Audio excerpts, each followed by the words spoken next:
Uh-oh, you know what that sound means. It means it's lunch talk time. Welcome to the all-new Lunch Talk Show with Mike and Star Carter. This show will discuss relationship, family, celebrity news, and much, much more. So stay tuned, because you never know what the Lunch Talk crew is serving up every Friday. What's up, Lunch Talk family?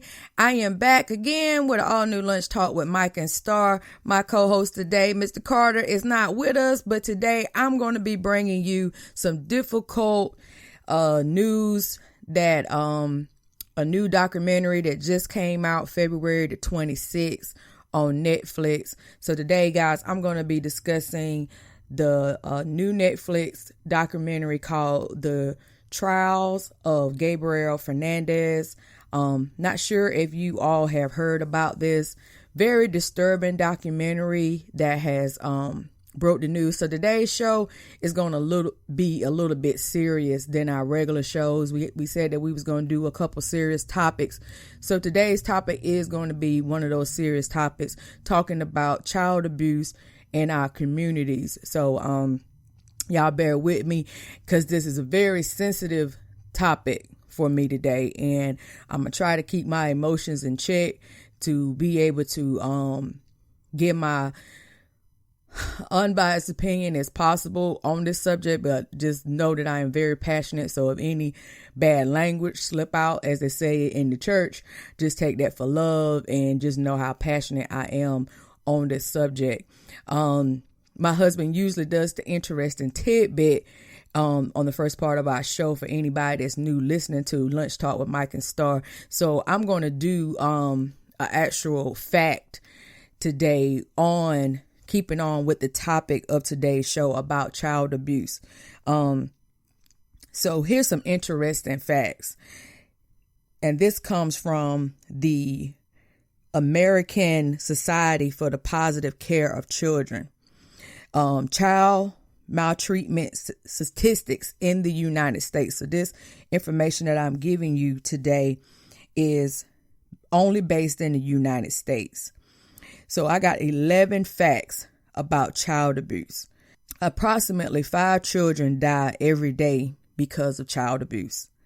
Number 2 is 1 out of 3 girls and 1 out of 5 boys will be sexually abused before they reach the age of 18. Number 3, 90% of child sexual abuse victims know the perpetrator in some way. 68% are abused by a family member.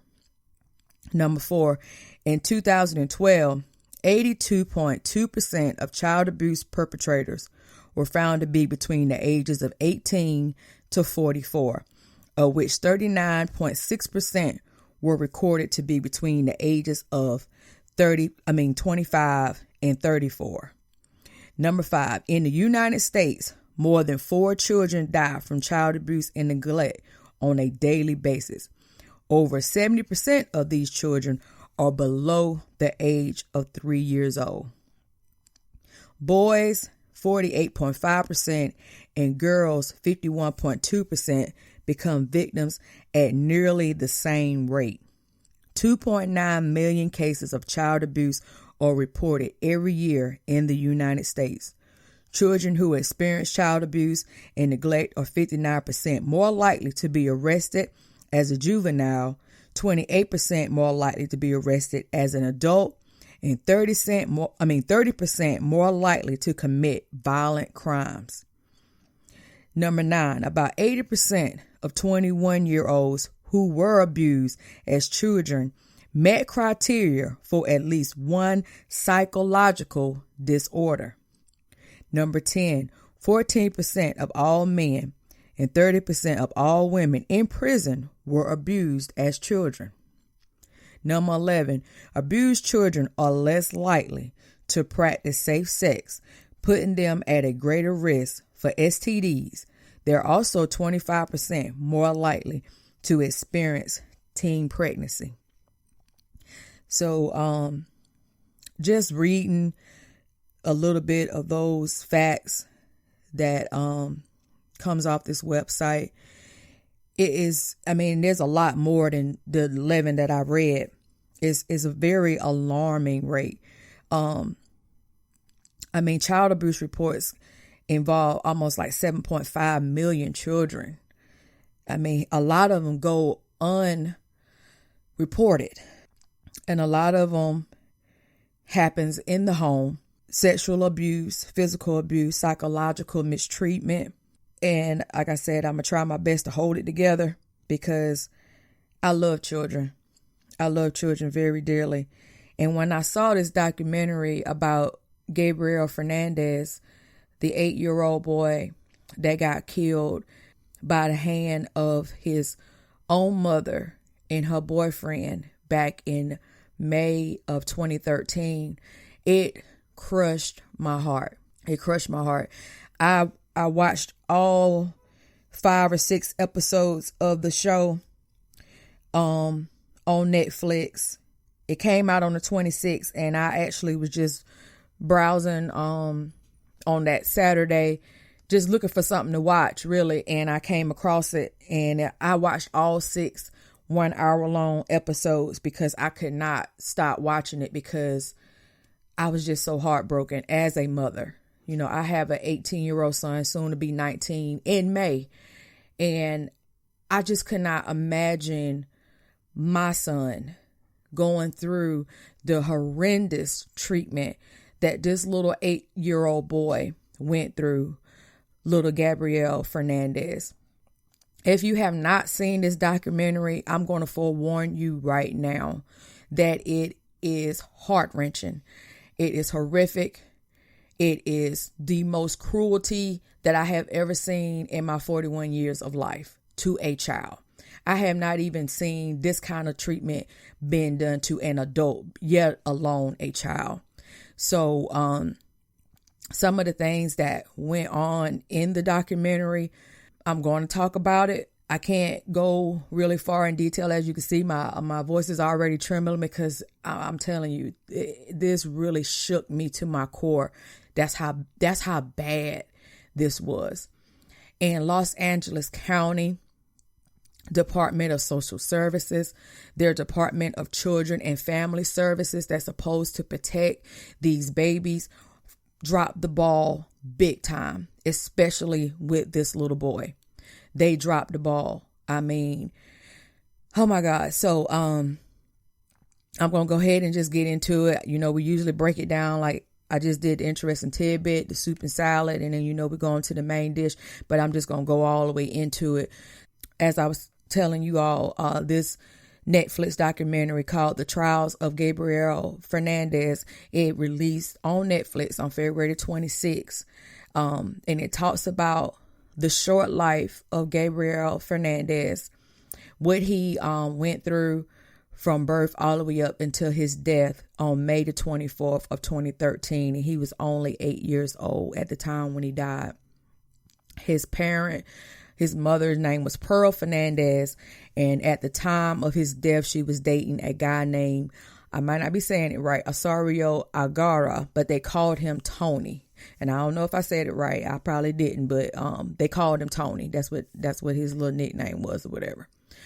At the time when she was pregnant with baby Gabriel, she did not want the little boy, but she had an uncle that was gay, and he did not want her to abort the baby. He said, if you don't abort the baby, I will raise the baby as my own. And so that was the plan. And when she had the baby, she actually called him in the hospital and said, hey, you need to come get your baby. And that's what he did, him and his gay partner. They actually raised the little boy as their own all the way up until the little boy was like 3 or 4 years old. And then some of the family members of Gabriel, which was also family members of the uncle that took him in, did not think that it was appropriate for 2 gay men to be raising this child. So the little boy went to go live with his grandparents, his grandmother and his grandfather. And he lived there with his grandparents until about 8 months prior to his death to go live with his actual birth mother and her boyfriend that I mentioned. And so from the time that he was born all the way up until 8 months prior to his death, he had been living in 2 different loving homes with his uncle and his gay lover and his grandparents. And then for whatever reason, he went to go live with his mother, which she has 2 other older kids at that time. He has an older brother and an older sister. And for some reason, as soon as he came to live with his parents, well, mother and mother's boyfriend, they pretty much immediately started to abuse this child. They saw this child, in my eyes, and this is just my opinion, just from looking at the documentary, they saw this child as a check, as a welfare check, because immediately of her getting him back into her custody, she went and put him on state benefits. And I think from the report, I think she was getting like $6,700 a month just for him. And of course, she was getting checks for the other kids. And so he suffered from the time pretty much that he entered into that home. And they had enrolled him in school. Mind you, this baby was 8 years old and in the 1st grade. So that lets you know that he probably had not been going to school at the time that he should have been, because he should not have been 8 years old and only in the 1st grade. But that's where he was at. And the first time that abuse had been reported to the authorities, meaning social services, was by the 1st grade teacher. Gabriel went to his 1st grade teacher. I can't remember if it was after school or during school, and he asked the teacher, "Is it okay for you to get hit with a belt? And is that abuse?" Now this is a baby. This is an 8-year-old child wanting to know, is that okay? And the teacher couldn't really answer. She said, "Well, is it okay to get hit with the silver part, the hard part of the belt?" This is what this little boy asked his 1st grade teacher. And she said, "I don't think that's okay. Parents give their kids spankings, not saying that discipline is not sometimes necessary for children, but hitting a child with a belt buckle, basically, this is what this child was describing, was the belt buckle. This is what he was being beat with. And so the teacher, that was the first incident that the teacher had actually taught with young Gabriel, and she didn't feel good after the conversation. So she called this hotline, and at this hotline, it's kind of like an intake, and based on what you tell them, it will warrant whether it's at a situation that needs to be escalated to a social worker that would probably need to go out to the home and do a home inspection. And so when she called this intake line and she was telling them what Gabriel was telling her, they actually thought that, yeah, that's something that we might need to look into. And so, she, left it for them to handle their job. Well, fast forward, this little boy had been missing school.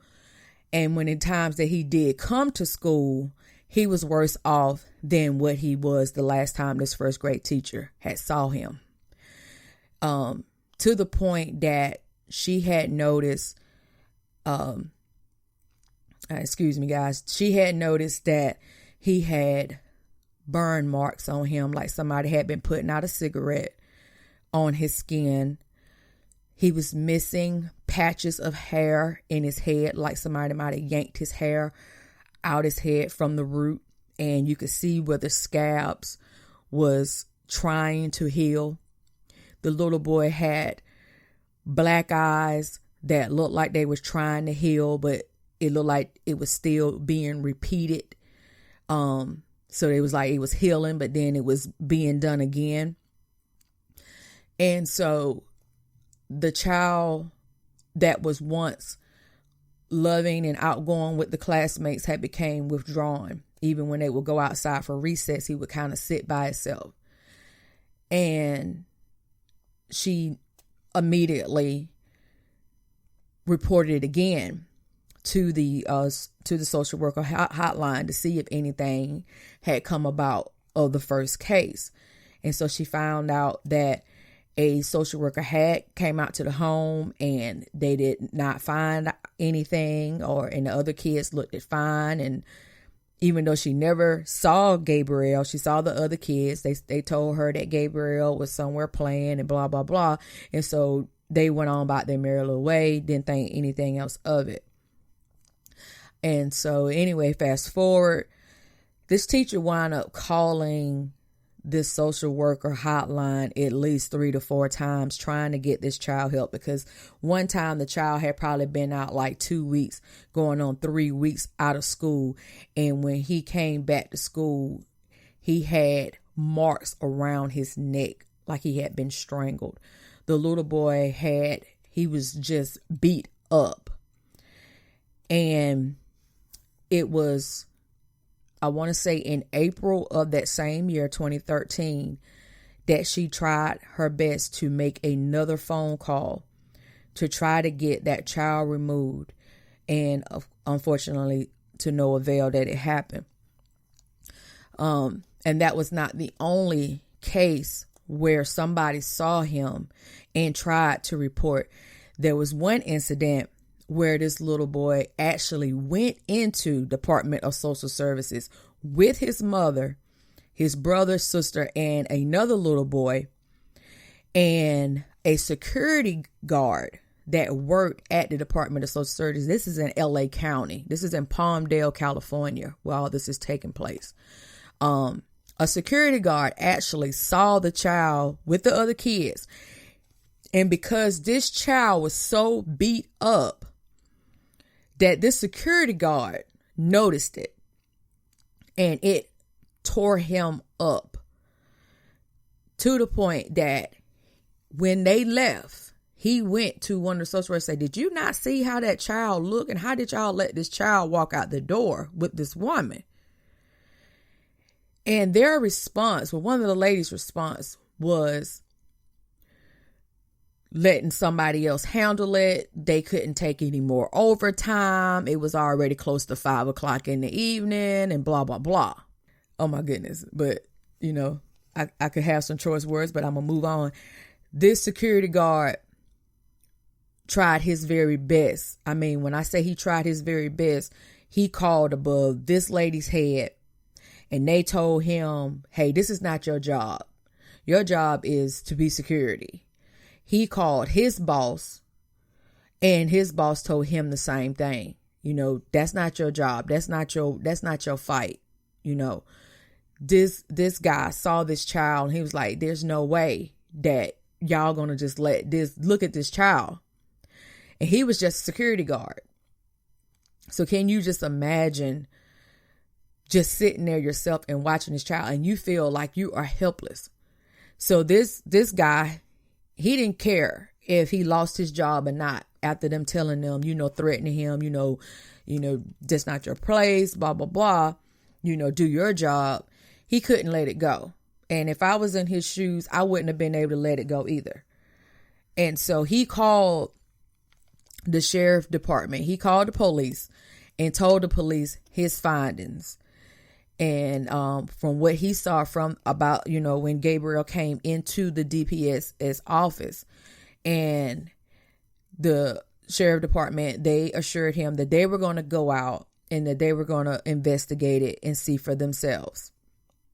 Well, from my understanding and from what from the documentary, it's basically the sheriff did go out there, and at the one particular time when they went out there, they did not find anything, or they did not see Gabriel.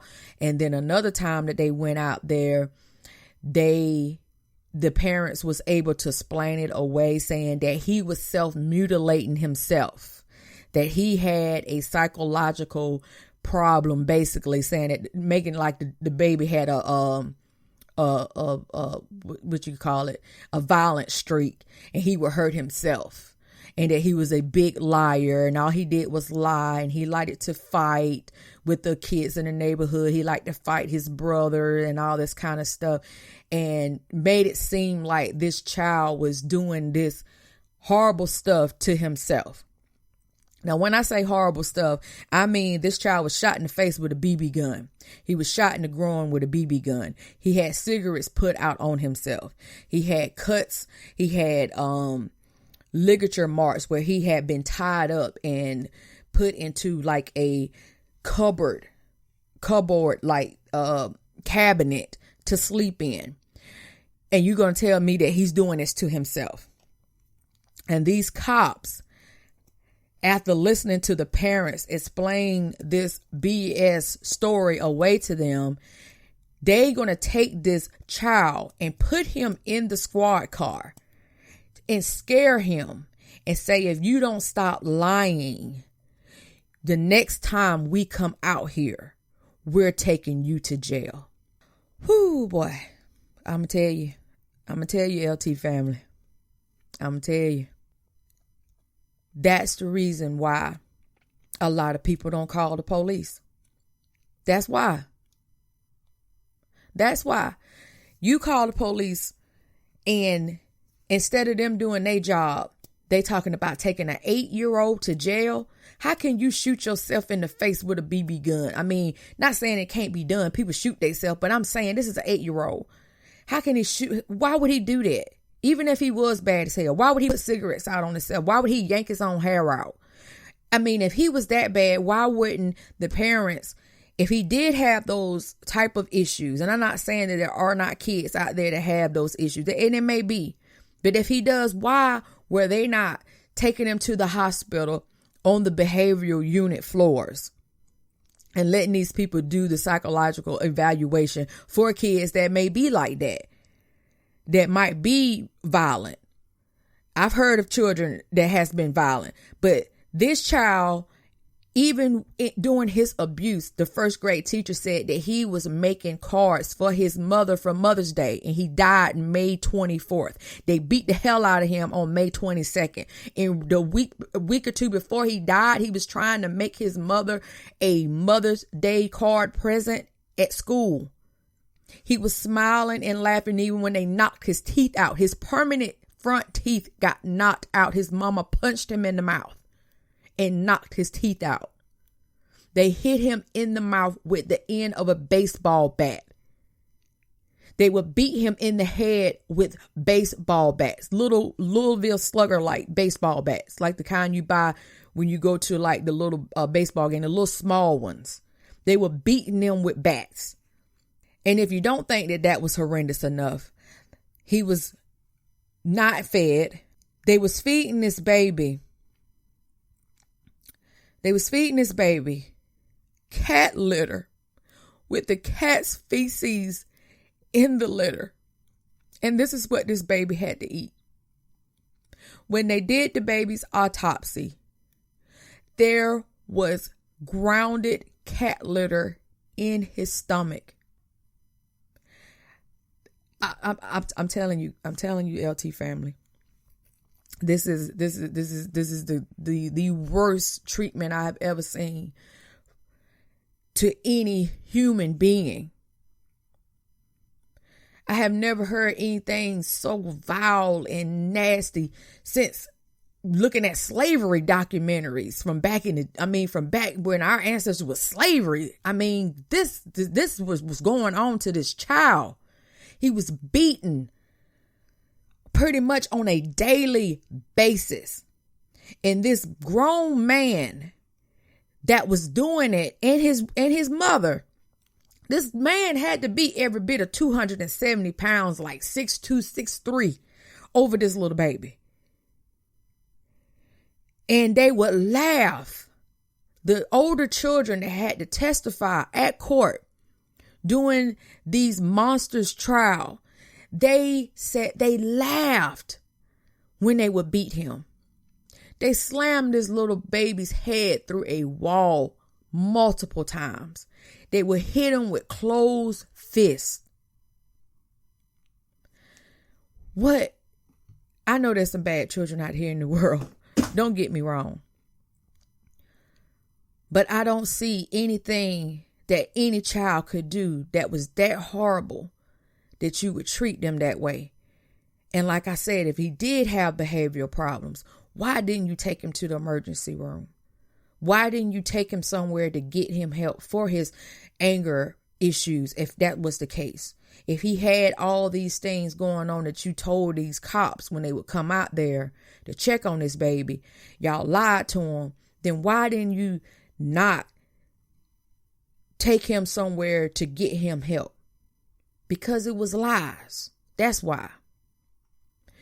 And the Department of Children Family Services in LA County, they dropped the ball. They made some serious errors.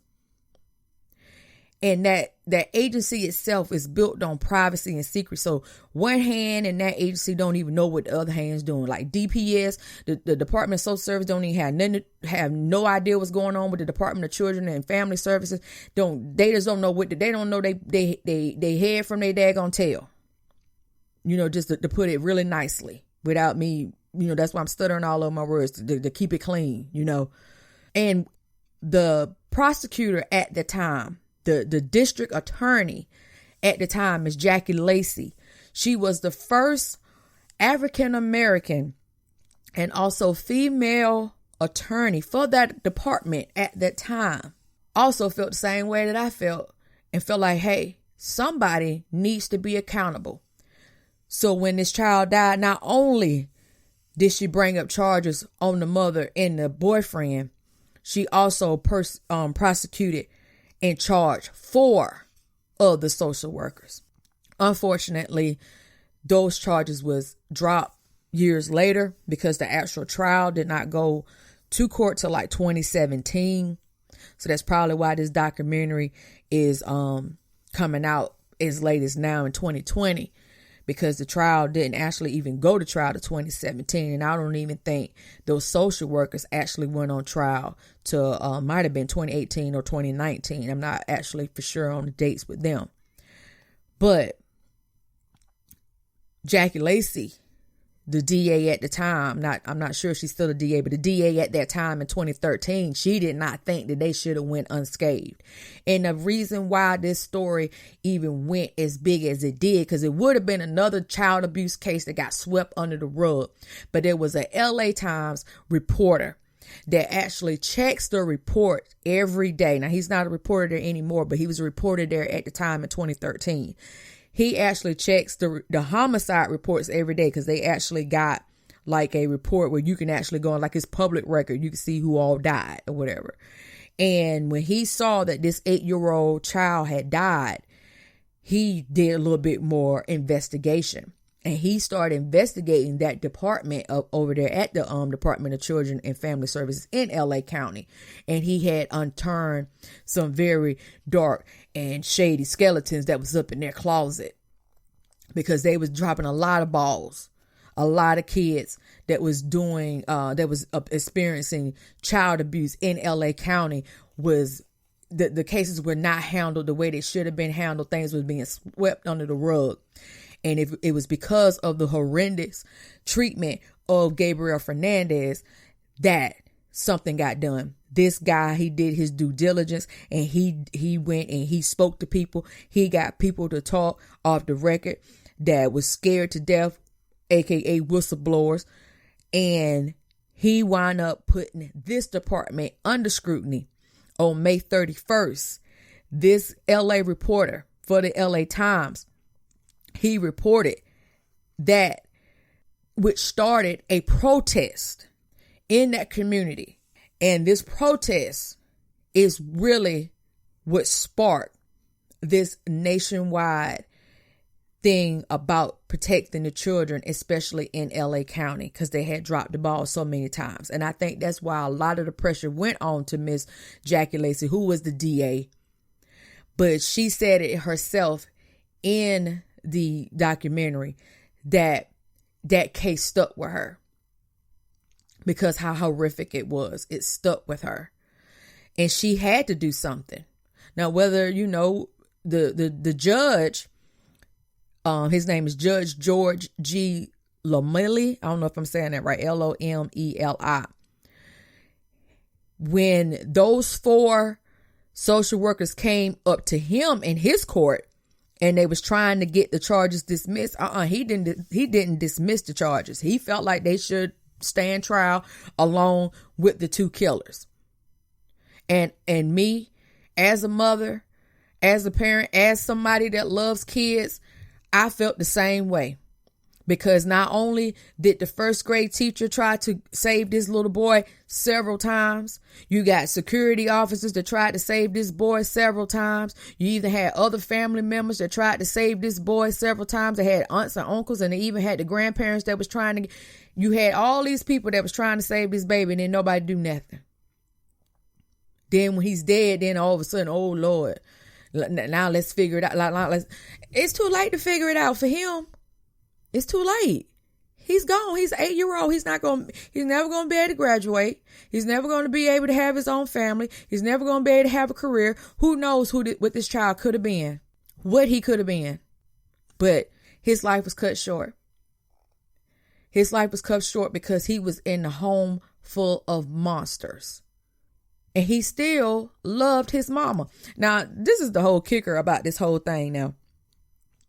That guy, Tony, like I said, his name is Osario Agara. I don't know if I'm saying it right. The night that he beat this little boy to death, along with his mother, Pearl Fernandez, his excuse, and this was the defense argument, was that he, this is such BS, it's even hard for me to even say it, that his girlfriend, Pearl, told him that when he was not there, that little 8-year-old Gabriel told her that she needed to leave him and told his mama, basically, you need to leave him. He's no good for you. This is supposed to be an 8-year-old telling his mama that. Not saying that he could not articulate and say those things, but this is what his defense was, that his girlfriend told him that her son told her that when you weren't around, he always talking bad about you, want me to leave you. And so he was supposed to have confronted this 8-year-old little boy and said, did you tell your mama to leave me? And because this 8-year-old boy was supposed to have said, no, I didn't tell her that. And so the mama supposed to say, so you lying. You did tell me to leave Tony. You did tell me to leave Tony. This warranted a grown but man to supposedly saw red, and his anger from a scale to 1 to 10 had rose to a 20. And that's why he put this baby's head through a freaking wall, beat him till they cracked his skull. He was unconscious. They tried to revive and bring this baby back 3 times. He died 3 times until they finally had to take him off of life support. Oh boy. Y'all gotta give me a minute. He was this big 200 and something pounds, 270 pound man now was a security officer. This little boy had been pepper sprayed in the face and they threw him in the shower. He had burns all around his neck. One of the nurses that was there at the trauma center when that baby arrived in the ambulance, she's supposed to be taking the intake as they are, calling out what all is on this baby as far as how he looked as he come in. There was so much stuff she couldn't even keep up. Ligature marks where they had tied him up and kept him in a cupboard. As I told you, burns from cigarettes, BB gun shots, wounds. His teeth had been knocked out in the front. Hair had been pulled out. Cuts to his groin. I mean, it was just crazy. And they even showed some of the pictures. And I'm going to tell you right now, if you haven't seen them, they're very disturbing. Very, very disturbing. But I'm just trying to get you to put just a mental picture of what you can't even imagine the horror that this baby went through the last minutes of his life. And I got to bring this show to a close, but he did get some justice because the judge that I had named, Mr. Judge George Lamolli, I don't know if I'm saying it right, it's Judge G. Lamolli, he was quoted as saying at the sentencing that the boy suffered horrendous, inhumane, and nothing short of evil. The torture lasted for 8 months, y'all. Can you imagine getting your ass whooped every day for 8 months? For nothing? And your sisters and your sister and your brother, they're not doing that to them. They're watching it. And the brother is getting accused of some of the marks and bruising, saying that they wrestle and they fight. But those kids are scared too, because they don't want the same thing that they seeing their little brother get. You know what I'm saying? I mean, come on. They was defenseless and helpless as well. They couldn't tell anybody because they was scared, because they sitting there watching how their brother getting treated. I sit there and listen to the child say that the boyfriend made him eat the cat feces. Said, did you clean the litter box? And little young Gabriel said, yeah, I cleaned it. Well, it don't look like it clean. And they had like a cage full of cats. I ain't talking about one cat. I'm talking about like 4 or 5 cats.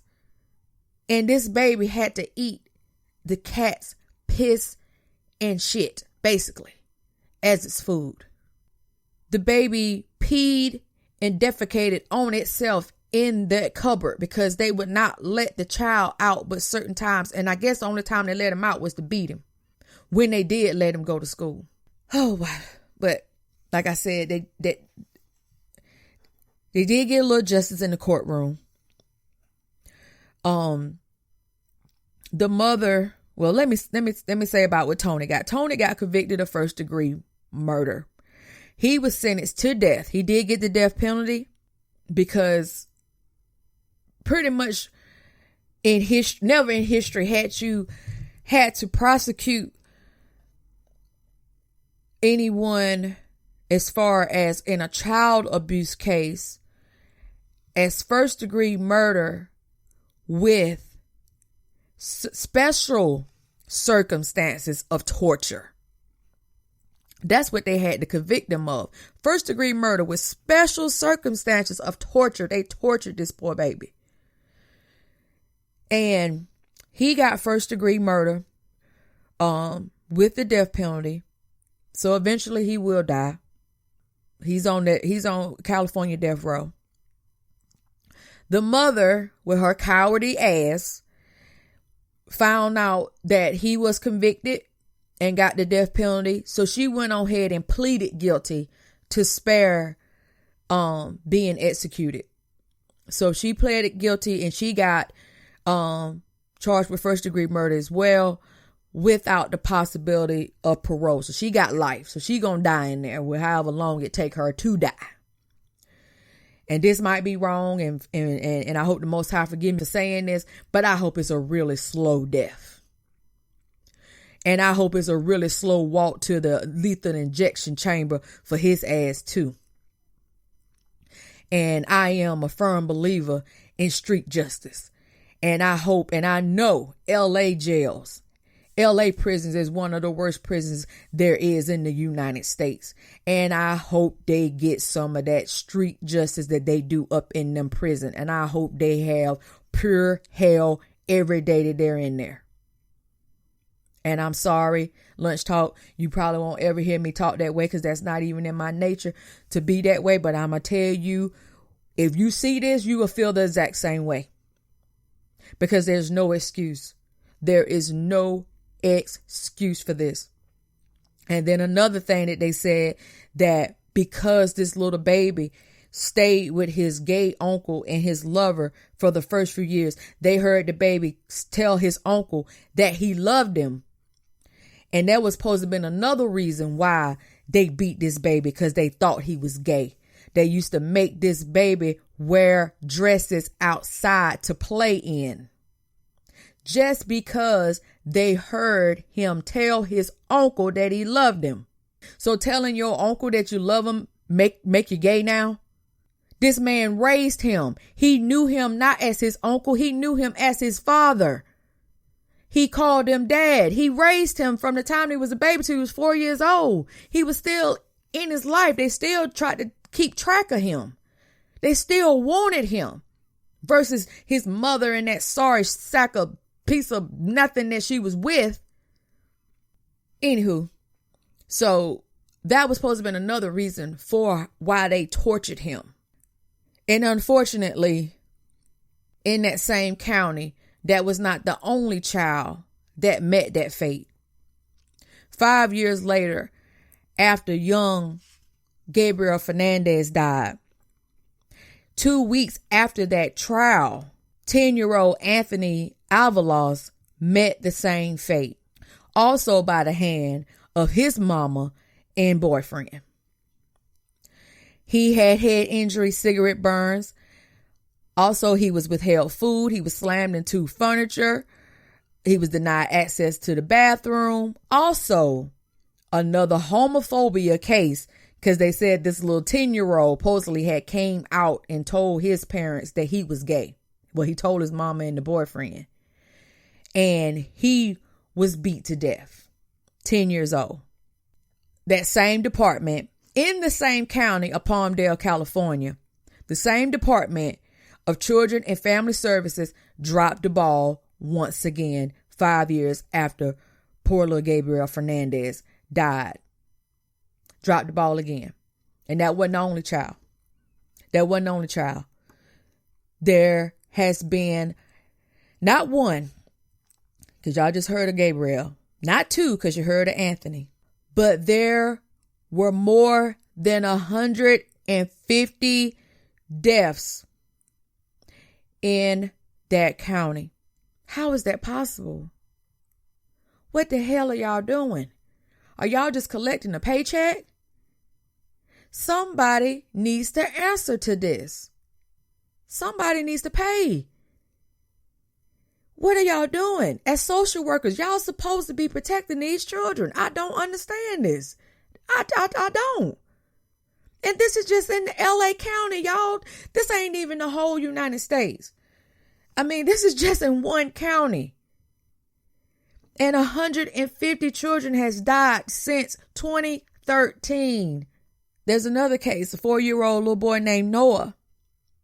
He died weeks after a social worker went to a judge and told the judge, hey, there's been sign of abuse. There's been reports of abuse. I think this child need to be removed.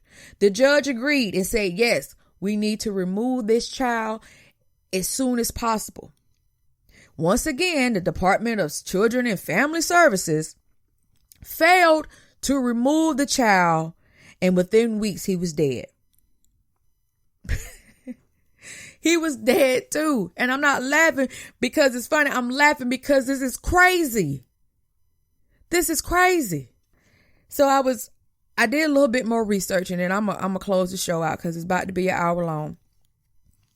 That there are states in the United States that have something called a failure to protect law.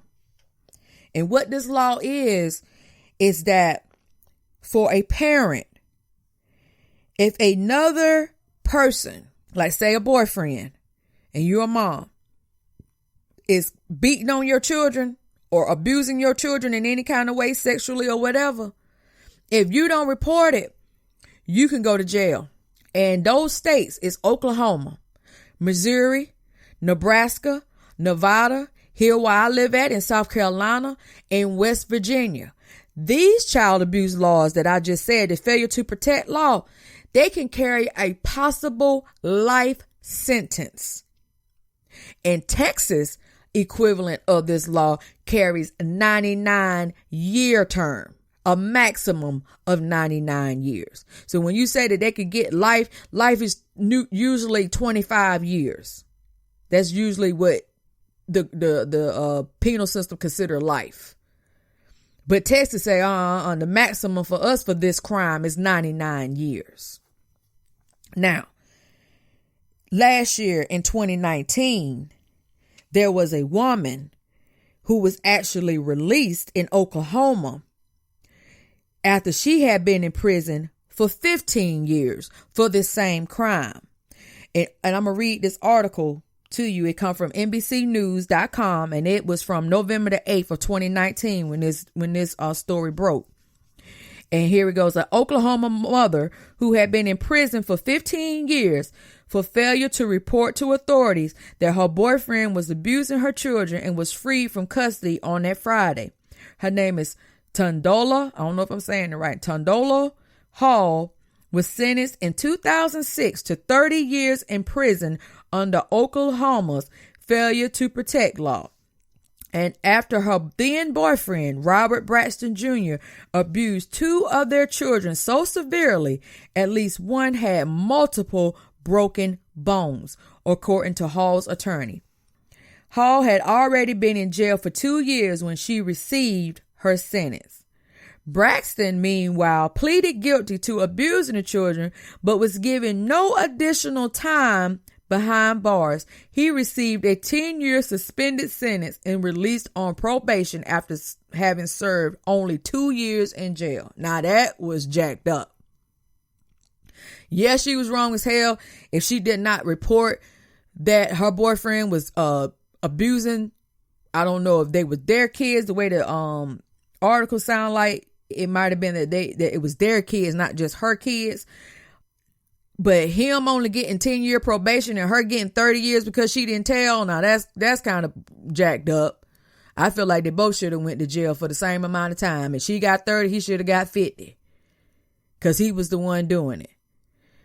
But either who, they let her out because Oklahoma has a overcrowded prison system of women because of this failure to protect law. So she wound up getting basically a pardon and was able to get released early, which I guess 15 years is not early. But in the case of what could have happened to those children, which could have been death, I guess 15 years is not that bad. Yeah, there are states that don't play that. And I named those states that don't play that. And she was able to get out.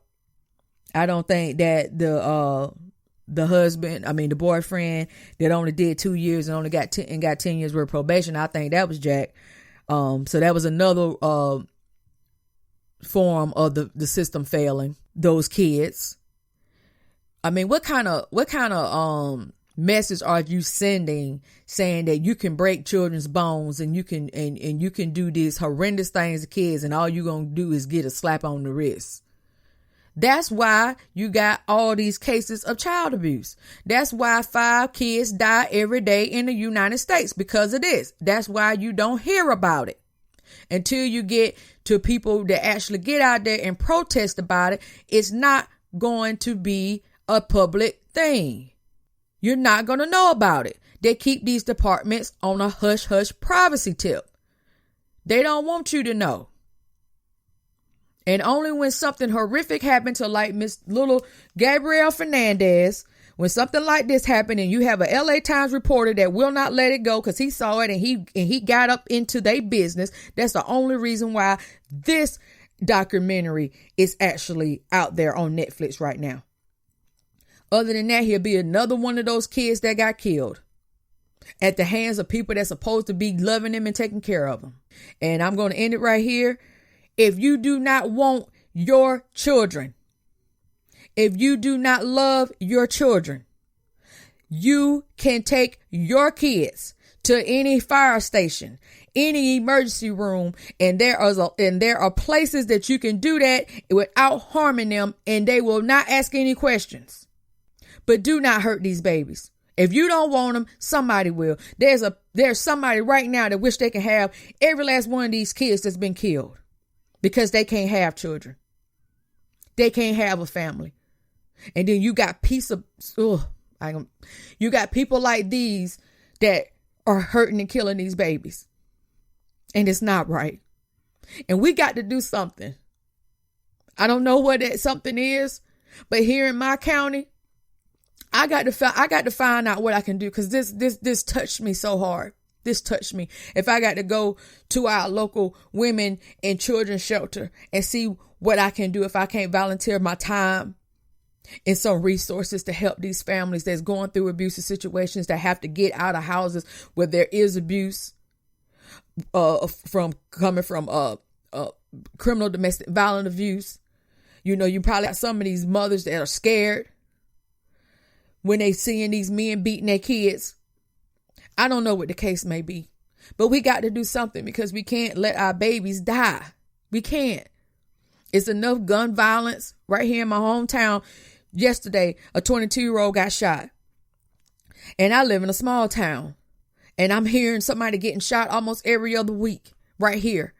And almost all of them is between the ages of 16 and 24. And then now you got to worry about these monsters in the home killing the kids. Killing our future, y'all. Y'all don't understand. If you don't want them, and I'm not saying that the foster system is good, because there's some horrible foster parents out there. All they want is a check. They try to get all they can because all they want is a check. But there is some good people out there. There is some parents that really want to adopt. There are some good foster parents out there. So you can't put them all. You can't put all the bad apples along with the good apples and put them all in one bucket, because there is some good ones. Too bad the bad ones, as they say, spoil the good ones. You can't tell the good from the bad no more. And that's terrible. But we got to do what we can do to save our families. You know, Lunch Talk, I always talk about putting our families first, putting our relationship first. And it starts with our children. If you don't want them, if you're not ready for them, they make all forms of birth control now. My husband was telling me the other day that he heard that they was finna come out with a male birth control pill. What the hell? So if you don't want any kids, there are ways to not have children. So do not bring any unwanted kids into the world that you don't want. To bring them in the world to do what? To hurt them? No. We got to do better, y'all. This 2020. We got to do better. We got to do better. We got to be more responsible. And with that note right there, I'm gonna go ahead and end the show. It's been very emotional for me. I hope that this show topic will touch somebody and maybe spark a movement that lets you see how important it is, and not just sit on our thumbs. There's a lot of stuff that we can fight for. You know, we got a lot going on. We got voting going on right now. They talking about all this coronaviruses and the Dow going up and down and all kind of stuff. And it's a lot going on, but we got to protect our babies too. We got to protect our babies. All right, guys. We'll check you again next weekend. Don't forget to set your clocks ahead. This is the weekend that we spring forward. And I hate that I had to do a show like this, but it's necessary. So on the behalf of my co-host and my loving husband, we'll holler at y'all later. Peace.